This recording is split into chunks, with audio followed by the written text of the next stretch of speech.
up my own house, like this is related, I promise. Yeah.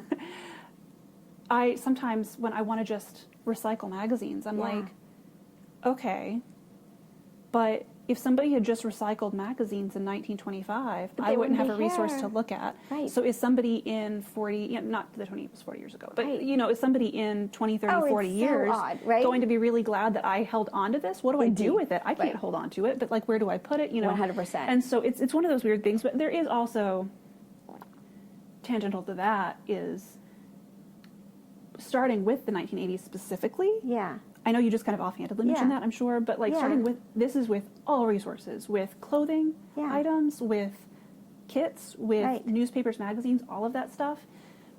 The production is insanity, exploded. So right? like the number of items you might produce in 1950 for commercial use is not the same amount as they started producing in the 80s, and then now it's just snowballed. So it is one of those weird things where you're like, should I preserve this, or are there 1,000 of them? And Beanie no one Babies. cares. Everyone's like collecting Beanie Babies, but it's like, seriously. Like, exactly. So it's one of those weird things where you're like, this might be relevant and useful to preserve a moment, but there also might be thousands of them, and it's oversaturated. That's one of the reasons why 1980 can technically be classified as vintage, but if you go to Goodwill, there are going to be 50 pieces that are exactly the same from 1980, and it's not. Some of the pieces are special, but a lot of them are just mass-produced. And again, for listeners, there's no shame, no hate, none of that. But it's the number produced that makes them less rare. And it makes it more of a. Well, that's just a thing that you can still get it really easily. Okay, so here's the other part. So it seems like with the Renaissance, the quilt Renaissance in, say, the early 70s, with all of that we had collectors out there, 60s and 70s, buying up stuff before people recognized and then those are all in museums because these entrepreneurial quilt, going to different auctions and things like that. I always feel like I really like the older stuff because I feel more connected to it than I do the new stuff, because there's problems and there's weirdness and there's like weird patterns sometimes, and the stuff that museums collect, and I could be wrong, I don't want to speak out of turn, but it feels like now you're more likely to have Sean Kimber's material here than, say, my kind of crappy quilts, right? But because the collectors were collecting all of these crazy, the early collection is very like the average human, but the new collection is our brilliant people. And so there's this weird dichotomy happening in the collections, I think. And I kind of have a little bit of an answer for that. Yeah. Again, this is all my opinion, and I don't want anybody to think I'm speaking, on behalf of. But it seems, this is specific to our collection, though. I've heard some people who actually deal with acquisitions say, well, you can only have so many Sunbonnet Sues. Right. I use that. That's an example because I love that pattern. Right? It's but it. Doesn't matter how much you love it. You're being picky on all of it, not just the new stuff, is what you're saying. Yes. And so with those more traditional style quilts, like, I don't know, I haven't actually synthesized our collection to know what the percentage is, but we have so many, and it's great and it's wonderful, but because new acquisitions tend to be the art quilts in the current moment, it's mostly because we already have all the traditional stuff. Most of the traditional stuff, most of the main patterns, we have them covered.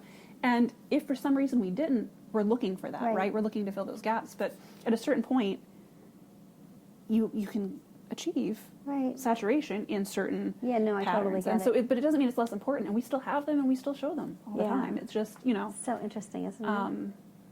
It winds up being skewed when you're looking at recent acquisitions because, we already have most of... Right, you don't need a Drunkard's Path, more Drunkard's Path. Right. As we've discussed some of our favorite patterns, right? Exactly. But, that's one of mine, Yeah, I became obsessed with that when we did our red and white show. That was my favorite in, because you have one theme of two colors and a whole bunch of different types of patterns, and... It just does really cool stuff. The Drunkard Path is just, and the variation.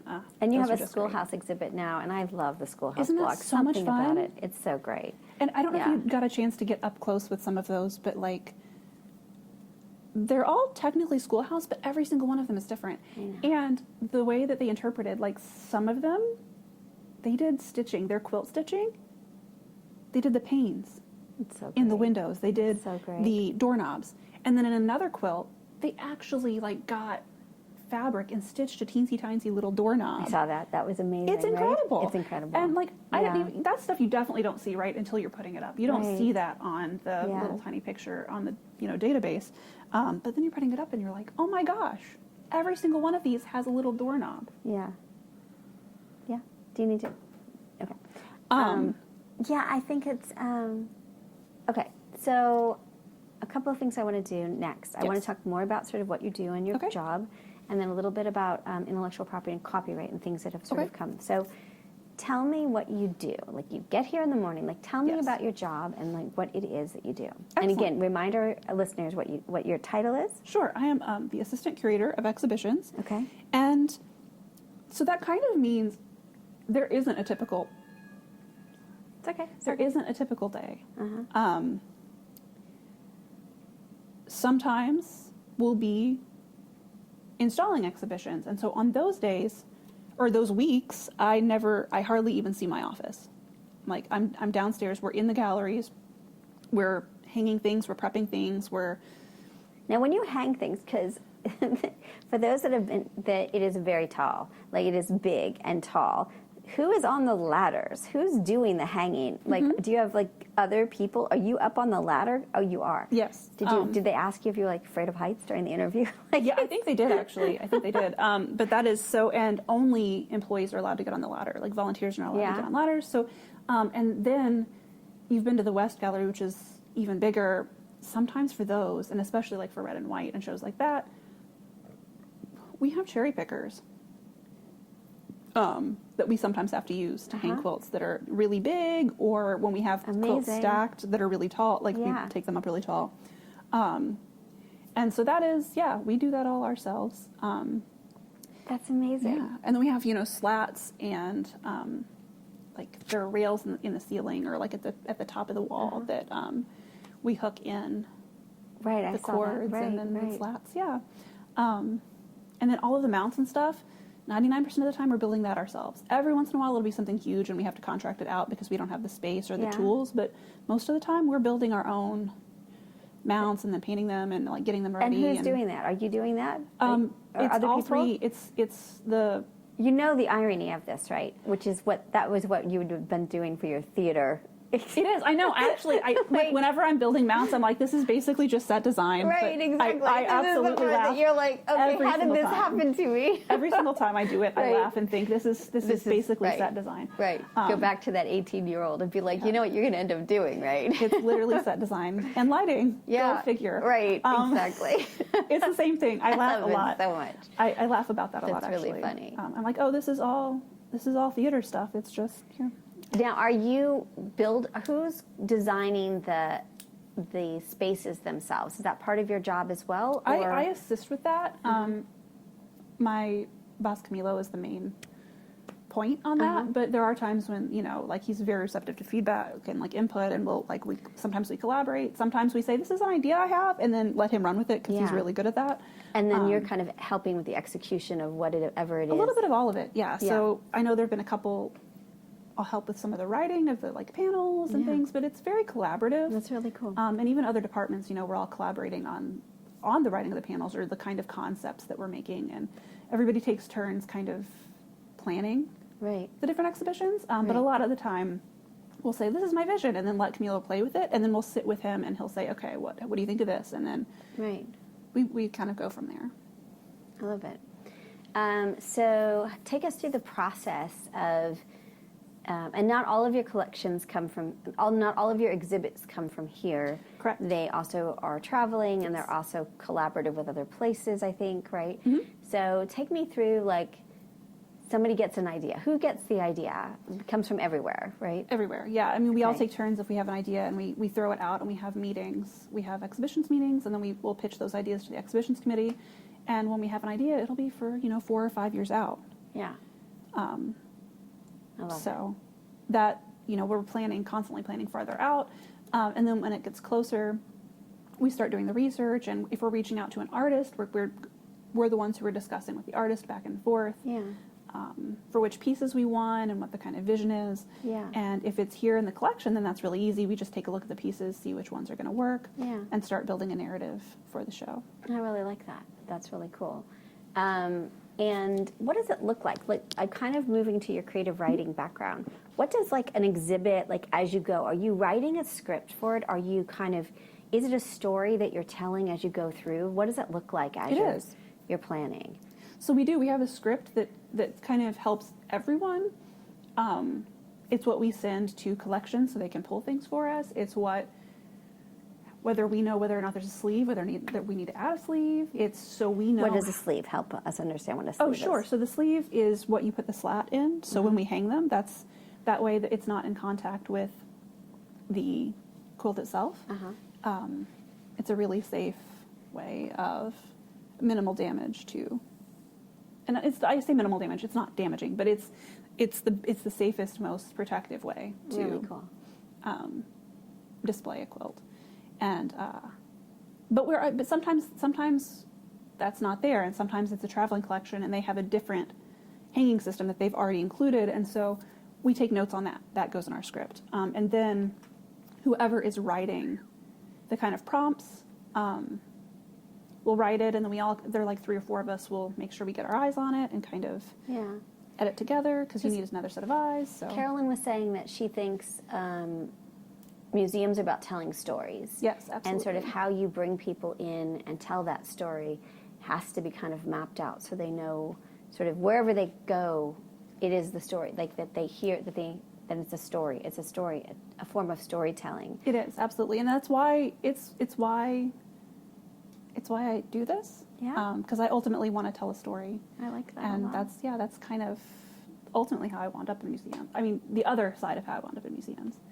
Yeah. Other than just the straight up textile element of it. But, Right. I like telling story. I like researching and letting people know, like telling the story of what I learned in the research, It's very cool. And so I've gotten to deep dive a couple times. You've probably gotten the chance to look at the exhibitions. One of my favorite ones was the one downstairs in the first floor, was tobacco silks. Like learning, that was a whole journey learning about, and it is a modern artist, but like I chose to use this modern artist's work and interpretation to connect people to this weird thing that was happening in a very short amount of years. So help us.